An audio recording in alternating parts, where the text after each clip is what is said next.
रामकृष्ण हरी मंडळी, श्री स्वामी समर्थ. स्वागत आहे तुमचे माझ्या यूट्यूब चॅनलवरती. आजचा दिवस तुम्हाला खूप छान सुखाचा, आनंदाचा जाऊ दे, हीच मी स्वामींच्या चरणी प्रार्थना करते आणि आज या नवीन व्हिडिओला सुरुवात करते.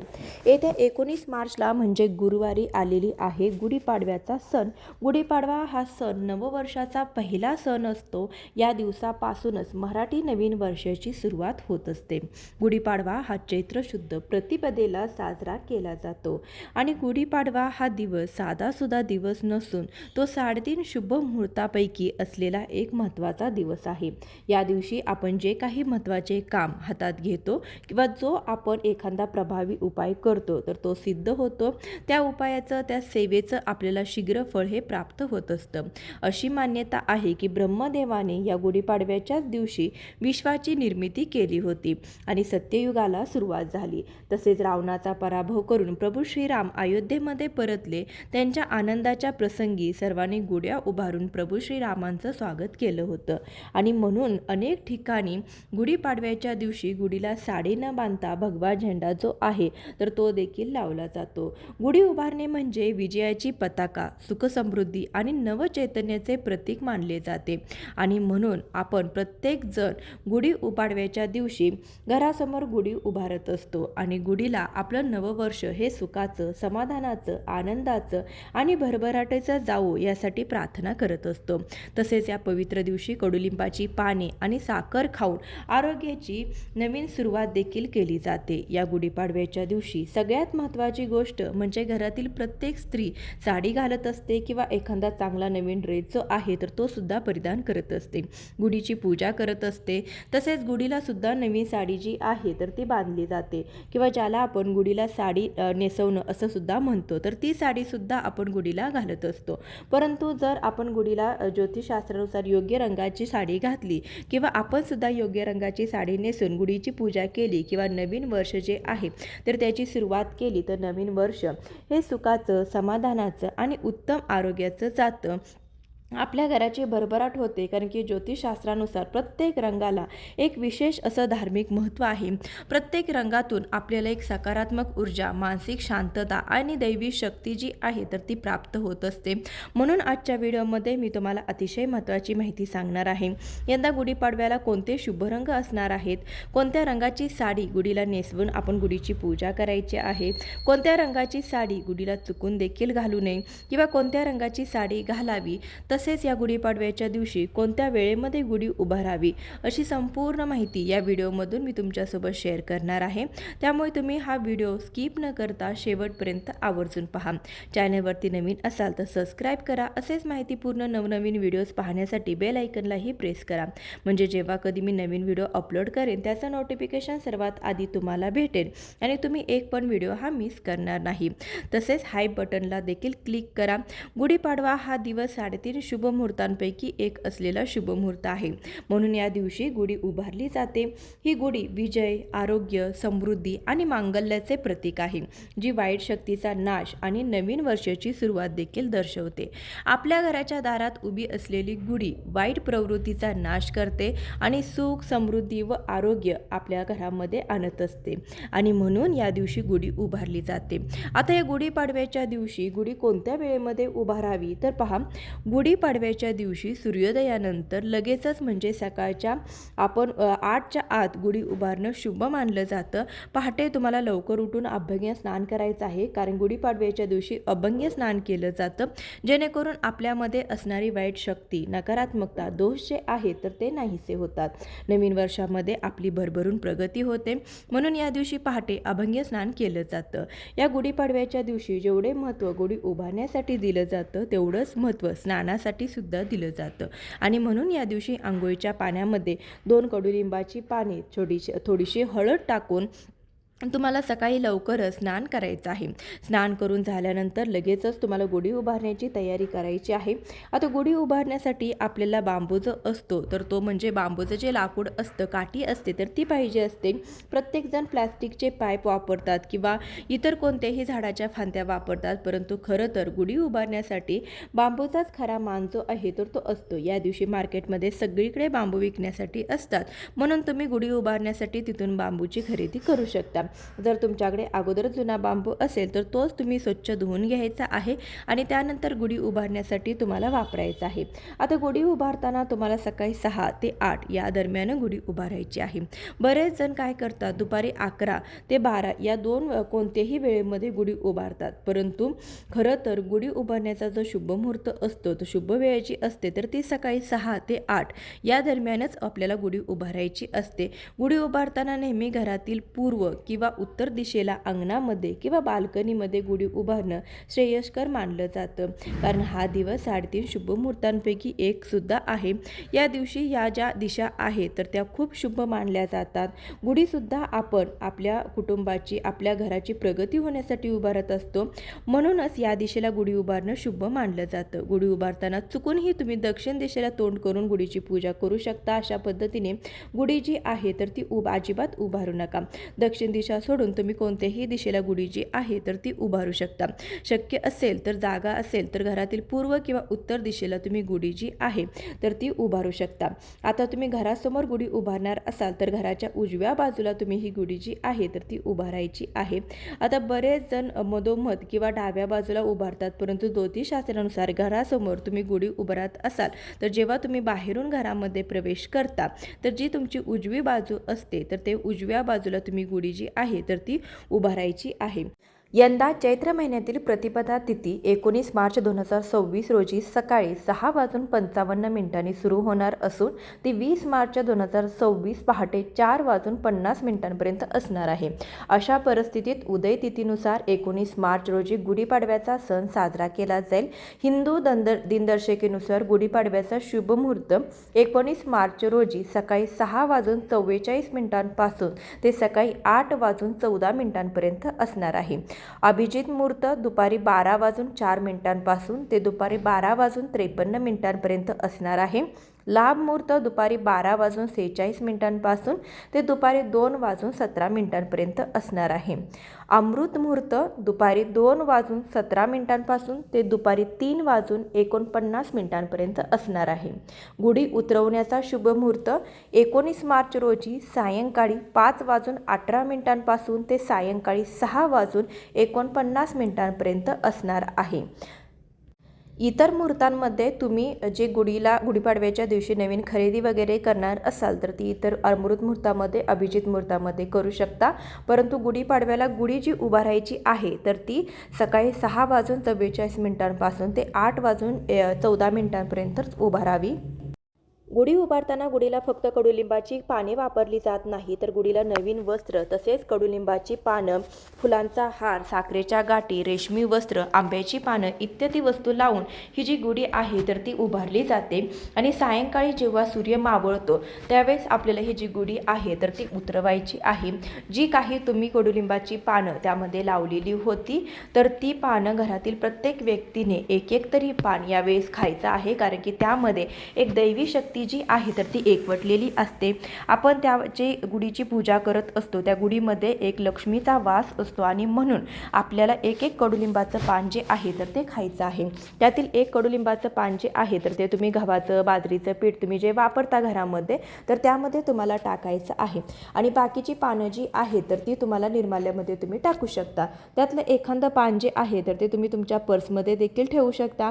आंब्याची जी पानं असणार आहे तर ती काढून तुम्हाला तुमच्या मुख्य प्रवेशद्वारावरती एका दिवसासाठी लावून ठेवायची आहेत, खोचून ठेवायची आहेत। पण आंब्याचा ढाळा असणार आहे तर तो लावून ठेवायचा आहे, त्याच दिवशी लगेच निर्माल्यामध्ये किंवा कचऱ्यामध्ये फेकू नका। गुढीला जी साखरेची माळ किंवा साखरेचा हार तुम्ही लावलेला आहे तर तो घरामध्ये तुम्ही खाऊ शकता। मुख्य म्हणजे गुढीला जी आपण साडी लावत असतो किंवा जी साडी आपण घालत असतो तर ती साडी तुम्ही स्वतः घालू शकता किंवा तुम्ही तशी सांभाळून पुढच्या वर्षी गुढीपाडव्याला ती वापरू शकता। गुढीपाडव्याला जो आपण कलश लावत असतो त्यावरती स्वस्तिक हे चिन्ह आपण काढत असतो, तो कलश जो आहे तर तो तुम्हाला घ्यायचा आहे, लगेच धुवायचा नाही। त्यामुळे तुम्हाला त्यामध्ये तांदूळ भरायचे आहे, त्यामुळे 1 रुपयाचं नाणं त्यामध्ये टाकायचं आहे आणि हा कलश जो आहे तो तुम्हाला तुमच्या देवघरामध्ये ठेवायचा आहे। गुढीपाडव्याच्या दिवशी संपूर्ण रात्रभर हा कलश तिथेच ठेवायचं आहे. त्या धान्याची तुम्हाला पूजा करायची आहे. दुसऱ्या दिवशी हे धान्य तुम्हाला काढून तुमच्या तांदळाच्या डब्यामध्ये टाकायचं आहे. कलश तुम्ही स्वच्छ करून पुन्हा वापरायला घेऊ शकता. तर अशी झाली पारंपरिक पद्धतीने गुढी कशी उभारावी किंवा गुढी उतरवल्यानंतर त्या वस्तूंचं काय करावं. आता आपण पाहूया की गुढीपाडव्याच्या दिवशी असे कोणते शुभ रंग आहेत किंवा कोणत्या रंगाची साडी आपण गुढीला घालावी किंवा आपण स्वतः गुढीची पूजा करत असताना कोणत्या रंगाची साडी घालावी याबद्दलची माहिती आता आपण जाणून घेणार आहोत. गुढीपाडव्याच्या दिवशी गुढी उभारण्यासाठी केशरी भगवा जो कलर आहे तर तो अत्यंत शुभ मानला जातो. या रंगाचे वस्त्र तुम्ही गुढीला घालू शकता किंवा तुम्ही स्वतःही परिधान करू शकता. कारण की हा केशरी रंग म्हणजे भगवा रंग जो आहे तर तो विजय, त्याग आणि शौर्याचं प्रतीक मानलं जातं. आणि म्हणून या दिवशी तुम्हाला मी व्हिडिओच्या अगोदर सांगितलं की अनेक जण शिवाजी महाराजांचा जो भगवा झेंडा आहे तर तो सुद्धा लावत असतात किंवा म्हणून तुमच्याकडे भगव्या रंगाची म्हणजे केसरी रंगाची जर साडी असेल, ब्लाउज पीस असेल किंवा शिवाजी महाराजांचा भगवा झेंडा असेल तर तो देखील तुम्ही गुढीला घालू शकता. त्यानंतर दुसरा रंग येतो तर तो म्हणजे पिवळा रंग. पिवळा रंग हा सर्वसंपन्न म्हणजे हे सर्व गुण असणारा हा पिवळा रंग आहे. पिवळा रंग सत्वगुण, सूर्य आणि सुवर्ण समृद्धी दर्शवतो आणि म्हणून या दिवशी आपण पिवळ्या रंगाची साडी घालून गुढीची पूजा केली किंवा तुम्ही गुढीला सुद्धा पिवळ्या रंगाची साडी जर घातली तर ते सुद्धा खूप शुभ मानलं जातं. पिवळा रंग हा गुरुग्रहाचं प्रतिनिधित्व करत असतो. आपल्या सौभाग्यातील जी महत्त्वाची गोष्ट म्हणजे हळद असते तर ती सुद्धा पिवळ्या रंगाची असते आणि हा दिवस जो आहे गुढीपाडव्याचा तो दिवस गुरुवारी आलेला आहे आणि गुरुवारचा रंग हा देखील पिवळा असतो. भगवान विष्णूंना पिवळा रंग हा खूप प्रिय आहे. पिवळ्या रंगाची साडी आपण घातल्याने किंवा गुढीला नेसवल्याने आपला गुरुग्रह बळकट होऊन आपल्याला प्रत्येक कामामध्ये यश मिळतं. त्यासाठी तुम्ही पिवळा रंग वापरू शकता. यानंतरचा पुढचा रंग आहे तर तो म्हणजे हिरवा रंग. हिरवा रंग हा निसर्गाचे प्रतीक आहे.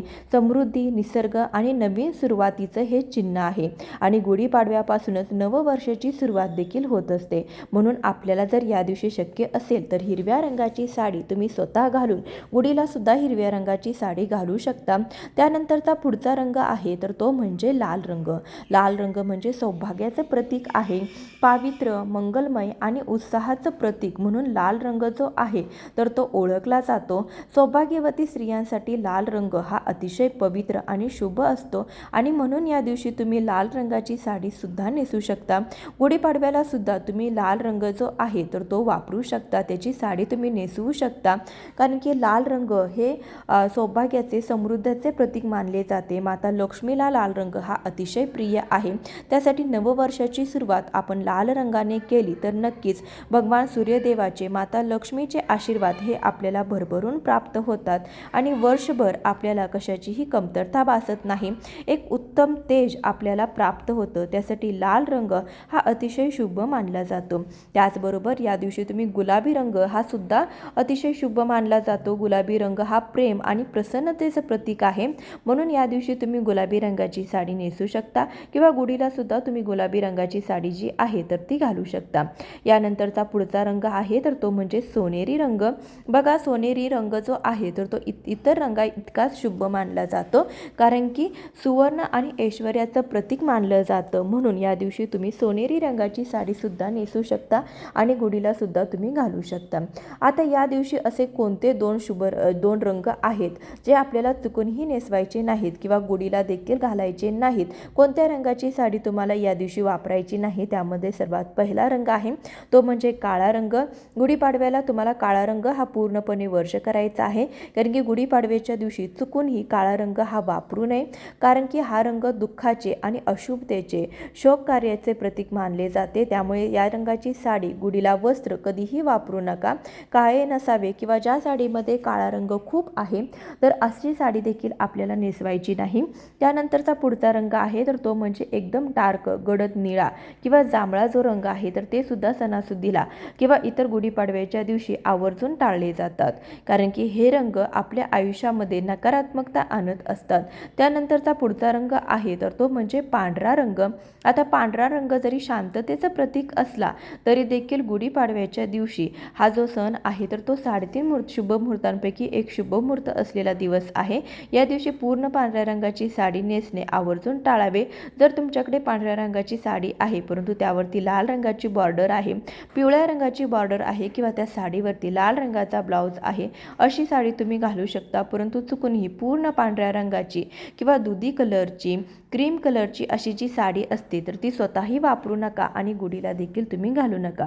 गुढीला घालताना आपल्याकडे जी सुरती साडी असते किंवा काठापदराची साडी असते, रेशमी साडी असते, तर अशी साडी घालणं अत्यंत शुभ मानलं जातं. तुमच्याकडे सुती धाग्याची साडी असेल तर ती तुम्ही गुढीला घालायची आहे. त्याचबरोबर या दिवशी गुढीला आपल्याला जी साडी घालायची आहे तर ती रेशमी सुती काठापदराची असावी, कारण की या ज्या सूत आहेत हे धागे जे आहे त्यामध्ये सकारात्मक ऊर्जा, सकारात्मक लहरी ग्रहण करण्याची शक्ती ही जास्त प्रमाणामध्ये असते. त्यासाठी अशा साड्या तुम्हाला गुढीला ज्या आहेत तर ते घालायचे आहेत. गुढीला फिकट किंवा मळकट कलरच्या, काळ्या कलरच्या अशा साड्या तुम्हाला घालायच्या नाहीत. गुढीला आपण साडी नवीनच घ्यावी का किंवा साडी आपण वापरलेली नेसवावी का, तर गुढीला साडी नेसवत असताना तुम्ही शक्यतो नवीन आणि स्वतःच्या पैशाने खरेदी केलेली साडी नेसवावी, कारण की इतर कोणीही आपल्याला गिफ्ट दिलेली किंवा आपल्याला नेसवलेली किंवा आपल्या ओटीमध्ये घातलेली जी साडी आहे तर ती गुढीला नेसवू नये. आपल्या स्वतःची पैशाची साडी असावी. अगदी साधी साडी असेल किंवा कमी पैशाची असेल तरी देखील चालेल, परंतु स्वतः खरेदी केलेली साडी असावी. शक्यतो नवीनच साडी तुम्ही गुढीला नेसवू शकता, कारण की आपण वापरलेली, धुतलेली अशी साडी गुढीला नेसवली जात नाही. गुढीला नवकोरं वस्त्र नेसवलं जातं. आपण वर्षभरामध्ये कितीतरी वेळा साडी खरेदी करत असतो, परंतु गुढीपाडव्याच्या दिवशी तुम्ही नक्कीच नवीन साडी गुढीला नेसवू शकता आणि ती साडी तुम्ही वर्षभर वापरू शकता किंवा इतर कोणत्याही सणाला, लग्नाला तुम्ही ह्याच्या साड्या आहेत तर त्या सणासुदीला, लग्न सराईला वापरू शकता. बऱ्याच वेळा आपल्याला साडी वर्षभरामध्ये खरेदी करावी लागते, मग आपण या पहिल्याच गुढीपाडव्याच्या दिवशी नवीन वर्षाच्या सुरुवातीलाच ही साडी खरेदी करावी आणि पुन्हा वर्षभर ती वापरावी, जेणेकरून सकारात्मक लहरी आपल्याला प्राप्त होतील. त्या साडीमध्ये एक दैवी शक्ती प्राप्त होईल. त्यासाठी तुम्ही एखादी नवीन साडी खरेदी करून नवी कोरी साडीच गुढीला नेसवा.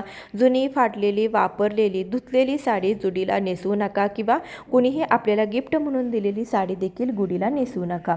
त्याचबरोबर या दिवशी गुढीला कोणता नैवेद्य दाखवावा, तर बघा या दिवशी तुम्हाला गुढीला नैवेद्य दाखवताना पण आपण घरामध्ये जे गोडधोड पदार्थ बनवायचे असतात तर ते गुढीला नैवेद्य म्हणून दाखवायचे असतात. आता गुढीपाडवा हा दिवस तुम्हाला अगोदर सांगितल्याप्रमाणे 3.5 मुहूर्तांपैकी एक शुभ मुहूर्त असल्याने या दिवशी सोने चांदी खरेदी करण्याला, नवीन वाहन वस्तू खरेदी करण्याला, कपडे खरेदी करण्याला किंवा घराची पूजा करणे, गृहप्रवेश, वास्तुशांती अशा नवीन ज्या खरेदी असतील किंवा कोणतंही शुभ कार्य जे असतं तर ते या दिवशी केलं जातं. आपण या ज्या वस्तू खरेदी करतो त्या आपल्याकडे अखंड राहतात. जर शुभ मुहूर्तावरती आपण या वस्तू जर खरेदी केल्या तर आपल्यावरती कधीही ती मोडण्याची किंवा विकण्याची वेळसुद्धा येत नाही. इतकं महत्त्व गुढीपाडव्याच्या दिवशी दिलं जातं. तसेच या गुढीपाडव्याच्या दिवशी मुख्य प्रवेशद्वारावरती तुम्हाला आंब्याच्या पानाचं तोरण हे आवर्जून लावायचं आहे. या दिवशी आपण आर्टिफिशियल तोरण जे आहे तर ते लावत असतो, परंतु ते आपल्या घराला फक्त सुशोभित करत असतात. परंतु खरं तर बघा त्यातून आपल्याला कोणतीही सकारात्मकता जी आहे तर ते मिळत नाही, फक्त आपल्या घराला सुशोभित ते करत असतात. परंतु याच ठिकाणी जर तुम्ही आंब्याच्या पानाचं तोरण तुमच्या मुख्य प्रवेशद्वारावरती जर या दिवशी लावलं तर तुमच्या घरातील सर्व दोष, नकारात्मकता, इडापिडा, पितृदोष, ग्रहदोष नष्ट होऊन घरामध्ये सुख, शांती, समृद्धी, ऐश्वर नांदू लागेल. तर अशा पद्धतीने आपल्याला गुढीपाडव्याचा सण जो आहे तर तो साजरा करायचा आहे. जे काही मी शुभ रंग सांगितले त्यातील एखादा शुभ रंग तुमच्याकडे असेल तर तोच तुम्हाला परिधान करायचा आहे आणि गुढीला सुद्धा तोच नेसवायचा आहे. गुढीला साडी नेसवत असताना आपण नवीनच साडी घ्यावी का असा प्रश्न बऱ्याच जणांच्या मनामध्ये येतो. तर शक्यतो आपण नवीन साडी घेण्याचा प्रयत्न करावा, कारण की वर्षभरामध्ये आपल्याला बऱ्याचशा साड्या लागतात. इतर वेळी आपण ती खरेदी करण्यापेक्षा तुम्ही वर्षाच्या सुरुवातीलाच एखादी नवीन साडी शुभ रंगाची खरेदी करा, जेणेकरून वर्षभर ती तुम्हाला वापरता येईल आणि गुढीपाडव्याचे नववर्षाची सुरुवात तुम्ही अशा रीतीने करू शकता. नवीन साडी खरेदी करा. आपण कुठेही धुतलेली किंवा वापरलेली, फाटकी, जुनी, मळकट साडी गुढीला नेसवू नका, त्यामुळे आपलं जे वर्ष आहे तर ते खराब जातं. त्यासाठी सुरुवातीलाच एखादी नवी साडी घेऊन तुम्ही गुढीला नेसवू शकता. त्यामध्ये सकारात्मक लहरी किंवा जे काही देवी तत्व आहे तर ते आकर्षित होतं आणि ती साडी आपण वर्षभर वापरली तर नक्कीच आपल्याला त्याचा खूप फायदा होतो. आपल्याला एक सकारात्मकता आणि देवाचा आशीर्वाद हा प्राप्त होतो. नवीन वर्ष हे सुख समृद्धीचं जातं. आपल्याला कुणीतरी नेसवलेली किंवा कुणीतरी ओटीमध्ये घातलेली किंवा एखाद्याने आपल्याला गिफ्ट म्हणून दिलेली साडी साडी आपण गुढीला नेसवायची नाही, कारण की आपण आपल्या स्वतःच्या पैशानेच गुढीला साडी नेसवावी. कुणीतरी आपल्याला दिलेली साडी आपण या दिवशी चुकूनही नेसवू नये, कारण की आपण स्वतःच्या पैशाने आपली कमी पैशाची असेल किंवा साधी साडी असेल तरी देखील ती स्वतःच्या पैशाची साडी गुढीला नेसवण्याचा जास्तीत जास्त प्रयत्न करावा. गुढीच्या नैवेद्याबद्दल सांगायचं झालं तर गुढीला आपण जेव्हा सकाळी गुढी उभारतो त्यावेळेस आपल्याला गुढीला कडुलिंबाची पाने, भिजवलेली हरभऱ्याची डाळ आणि त्यामध्ये थोडासा गुळ खिसून घालायचा आहे आणि हा जो नैवेद्य आहे तर ते गुढीला व्हायचा आहे. त्यानंतर घरातील सर्वांनी, आपण गुढी तर सकाळी सूर्योदयाच्या वेळेस आपण उभारत असतो त्यामुळे सकाळी उपाशी पोटी घरातील सर्वांनी कडुलिंबाची पाने, गूळ आणि हरभऱ्याची डाळ हे जे मिश्रण आहे तर ते खायचं आहे. यामुळे काय होतं तर याचं आयुर्वेदामध्ये देखील खूप महत्त्व आहे. आता उन्हाळ्याला सुरुवात होते, उन्हाळ्याच्या सुरुवातीलाच हे जी गुढी आहे तर ते गुढीपाडव्याचा सण येतो. त्यावेळेस आपण जर असं मिश्रण खाल्लं तर नक्कीच आपल्या शरीरामध्ये उष्णता जी आहे तर ती व्यवस्थित नियंत्रित ठेवली जाते. आपल्याला उन्हाळा जो आहे तर तो बाधत नाही, आपल्या शरीरातील उष्णता ही नियमित राहते. त्यासाठी यावेळेस तुम्ही सकाळीच ही पाने जी आहे तर ती कडुलिंबाची खायची आहेत. आणि त्यानंतर गुढीला आहे तर तो आणखीन एक नैवेद्य सकाळी दाखवला जातो तर तो म्हणजे गोड शेवयाचा भात. तर हा देखील तुम्ही गुढीला नैवेद्य दाखवू शकता. त्यानंतर घरामध्ये पुरणपोळीचा वगैरे नैवेद्य बनवला जातो किंवा काही ठिकाणी श्रीखंड पुरीचा देखील नैवेद्य बनवला जातो. तर हा नैवेद्य तुम्हाला देवाला दाखवायचा आहे आणि गुढीला देखील दाखवायचा आहे. 10च्या आत किंवा 11च्या आत तुम्हाला हा नैवेद्य दाखवायचा आहे आणि त्यानंतर सर्व घरातल्या व्यक्तींनी पुरणपोळी जी आहे तर ती खायची आहे. यानंतर आपण जेव्हा गुढी उतरवतो तर गुढी उतरवत असताना आपल्याला गुढीला एक नैवेद्य दाखवायचा आहे तर तो म्हणजे दही भाताचा नैवेद्य किंवा दूध साखरेचा नैवेद्य सायंकाळी सूर्यास्ताच्या अगोदर गुढीला दाखवून त्यानंतर एक नारळ वाढवायचा आहे आणि त्यानंतर गुढी जी आहे तर ती खाली उतरवायची आहे. अशा प्रकारे तुम्हाला गुढी उतरवायची आहे. आजच्या व्हिडिओमध्ये मी तुम्हाला बरीचशी माहिती देण्याचा प्रयत्न केलेला आहे जेणेकरून तुमच्या मनामध्ये गुढीपाडव्याच्या सणाविषयी एखादीही शंका राहणार नाही. संपूर्ण व्हिडिओ पाहिल्याबद्दल खूप खूप धन्यवाद. कसा वाटला तुम्हाला आजचा हा व्हिडिओ कमेंटद्वारे नक्कीच सांगा. आवडला असेल तर लाईक करा, जास्तीत जास्त लोकांपर्यंत शेअर करा. भेटूया अशाच एखाद्या व्हिडिओसोबत. तोपर्यंत खूप खूप धन्यवाद. माझ्याकडून तुम्हा सर्वांना गुढीपाडव्याच्या खूप खूप शुभेच्छा. येणारं नवीन वर्ष तुमच्या आयुष्यामध्ये आनंद, सुख, समृद्धी आणि माता लक्ष्मीचा आशीर्वाद घेऊन येवो हीच प्रार्थना करते आणि आजचा व्हिडिओ इथेच संपवते. धन्यवाद.